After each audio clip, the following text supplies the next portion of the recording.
zaki ga wata mace ba ta azumi amma kacal har a kasuwar cin abinci ke wai ita ta waye wai ita ba ta azumi. Yar uwa ko ba ki azumi ki ji kunya mana. Alhaji Garba Sunusi dan tata na gidan man MRS da ke titin Al'aqilu a jihar Kaduna ya dauki nauyin kawo muku fi sabilillah. To dukkan godiya ta tabbata ga Allah ubangijin talakai, Allah mai rahama mai jin kai, mai nuna mulki ranar sakamako. Allah gare ka muke bauta, gare ka muke neman taimako, ka shiryar da mu hanya mu daidaiciya, hanyar wa'inda kai ni'ima a gare su ba wa'inda kai fishi da su kuma ba batattu ba. Har kullum dai muna muku sallama irin ta addinin musulunci, ita ce assalamu alaikum wa rahmatullahi wa barakatuh. To alhamdulillah har ila yau dai ba za mu fasa gode wa Allah ba, yadda Allah ya sa muna da rai muna da lafiya muka samu ganin wannan wata mai albarka. Da fatan Allah ya sa mu yi abin da ya kamata.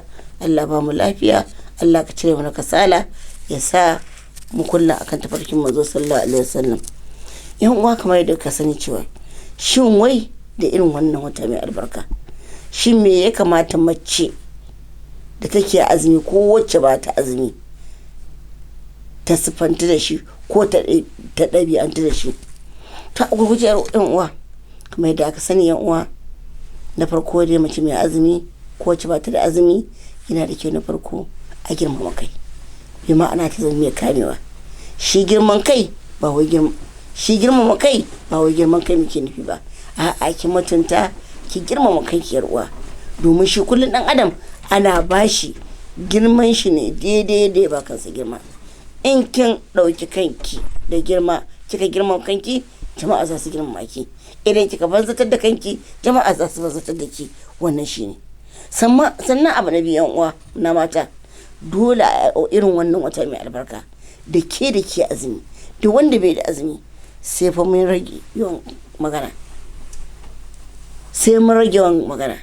bi ma'ana kar ki zama yar aca ba, domin ba kowace magana ake ɗibowa ba a yarba miji ba, a'a bi ma'ana sai an yi editing. Yar uwa ki rike wannan.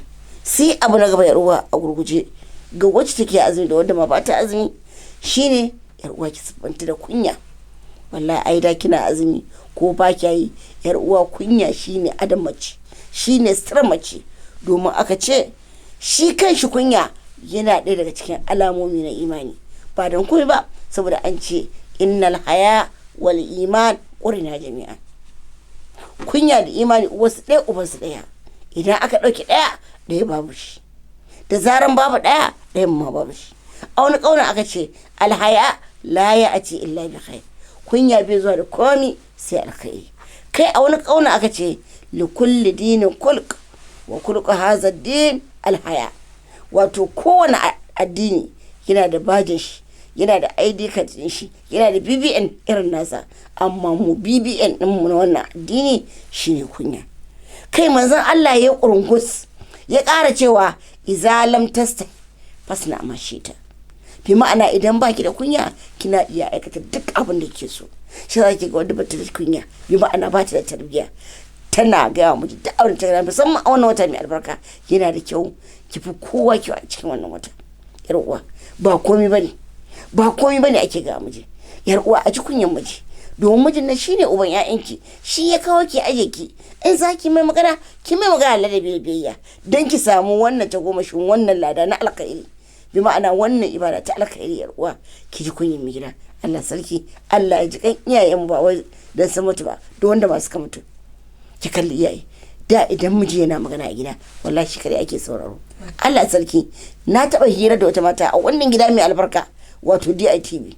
Ne hira da wata mata take ga mu cewa ita da idan mahaifinsa ya dawo hatta rediyon gidan kashewa ake, ba wa ake saurare ko ba uban ko ake saurare. To ashe ya kamata mu da wancan tarbiyya ta iyayenmu, wanda da idan mai gida yana magana kai baki san kai magana ba, idan yana magana ka saki da kai, baka isa kana kallon shi yana kallon ka ba, a'a yana kana ƙasa da idan ka sai dai shi ya kalle ka, kuma in yace to fa ne, in yace a'a ne. Allah sarki, a haka na samu wata mata take ga min cewa ita har mijinta ya rasu ba taɓa sani yana da bulle a fuska ba, saboda mene? Saboda kunyarsa take ji, ba irin ki ba irina ba. Idan miji yana magana a yi ƙuri da ido kamar wasu mayu, a ƙasa ake da ido yan uwa. Ashe wannan kunyan yana da kyau yan uwa, domin in kika zama kina jin kunya hatta ƴaƴanki da kika haifa su ma za su ji kunya. Shi yasa kika yanzu duk gaba ɗaya al'amura sun lalace, mu ba ma jin kunya mazajen mu, da haka ƴaƴan ma ba sa jin kunyan mu. Domin kai ba ka ji kunyan wanne, kai ma Allah ji kunyar ka.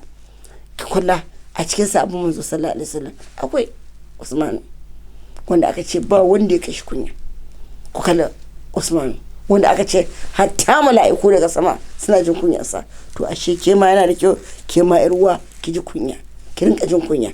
Kina azumi ko ba ki azumi, dan Allah. Abin da yasa na kama magana kunya, zaki ga wata mace ba ta azumi amma kacal har aka zuwa cin abinci ki, wai ita ta waye, wai ita ba ta azumi. Yar uwa ko ba ki azumi ki ji kunya mana. Tunda wata ne na azumi, Allah ji kan iyayen ba da sun mutu ba. Da idan baka azumi sai dai a tura ka karkashin gado ka rinka cin abinci, amma sai ke mace a tsakiyar kasuwa tana gajar wai ta bata azumi. Wai uwa ina kunya take. Da fatan Allah ya samu dace. Sannan abu na gaba, abu na gurguje shine ki ba yar uwa. Kina azumi ko baki azumi, dan Allah ki yayi gulma. Aka ce rubba sa'im, da yawa mai azumi bai da komai a cikin azumin sa face yunwa da kishirwa. Saboda wannan ta zo kin zage ta, wacce ta bugu miki wa ki gulma wacce, duk wanda kawai yi stopping ɗinta, dakatar ta, ki tsaye da ita. Ke fa kina azumi, baki da business da kowa, yanzu kawai kin kulla alaka tsakanin ki da Allah subhanahu wataala. Duk wanda ta kawo miki zancen wata, datse ta. Wanda ya kawo miki zancen wani, datse shi. Baki da business da kowa, baki da alaka da kowa, domin an ce rubba da yawa masu azumi ba su da komai a cikin azumin su sai yin da kishirwa. Da fatan Allah muke roƙo ya samu dace. Wassalamu alaikum wa rahmatullahi wa barakatuh. Alhaji Garba Sunusi ɗan tata na gidan mai MRS da ke titin Alaƙilu a jihar Kaduna ya ɗauki nauyin kawo muku fi sabilillah.